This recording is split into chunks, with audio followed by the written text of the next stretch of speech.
Varkala Papanasam north ക്ലിഫിൽ മണ്ണിടിച്ചിൽ അനധികൃത നിർമ്മാണങ്ങളും ബോർഡുകളും നീക്കം ചെയ്യുന്നു. നടപ്പാതയിലൂടെ ഇരുചക്രവാഹനം ഉൾപ്പെടെയുള്ളവയുടെ സഞ്ചാരത്തിനും നിരോധനം. ടൂറിസം കേന്ദ്രീകരിച്ച് നിലവിൽ ഒരു സ്ഥാപനങ്ങളും പ്രവർത്തിക്കരുത് എന്നും സഞ്ചാരികൾക്ക് മുറികൾ നൽകേണ്ടതില്ല എന്നും നഗരസഭയുടെ നിർദ്ദേശം. കെ വിനോദ് ചേരുകയാണ്. വിനോദ്, എന്താണ് നിലവിലെ സാഹചര്യം? നഗരസഭ ഏത് രീതിയിലാണ് നിർദ്ദേശവും നൽകിയിട്ടുള്ളത്? വർക്കല പാപനാശത്ത് ക്ലിഫിന് പിന്നിലുള്ള വലിയ കുന്നാണ് ഇടിഞ്ഞ് അപകടാവസ്ഥയിലായിട്ടുള്ളത്. ഇതിനെ തുടർന്നാണ് ഈ മേഖലയിലെ ചെറു കടകളും അതുപോലെ തന്നെ നിർമ്മാണങ്ങളും എല്ലാം ഒഴിപ്പിച്ചുകൊണ്ടിരിക്കുകയാണ്. ഈ മേഖലയിൽ അനധികൃതമായ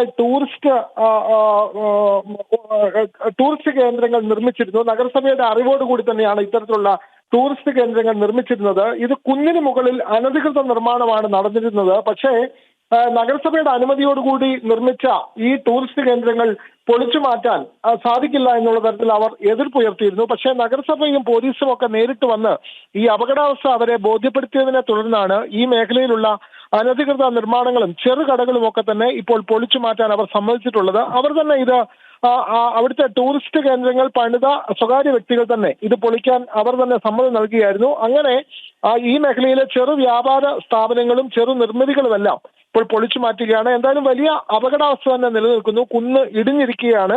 അടുത്ത വലിയൊരു മഴയോടുകൂടി ആ കുന്നിടിയുന്ന സാഹചര്യമുണ്ട്.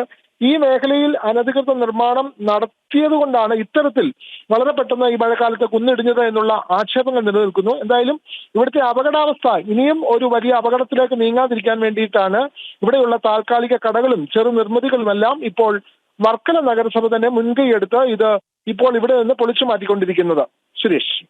കെ വിനോദാണ് വിവരങ്ങൾ നൽകിയത്.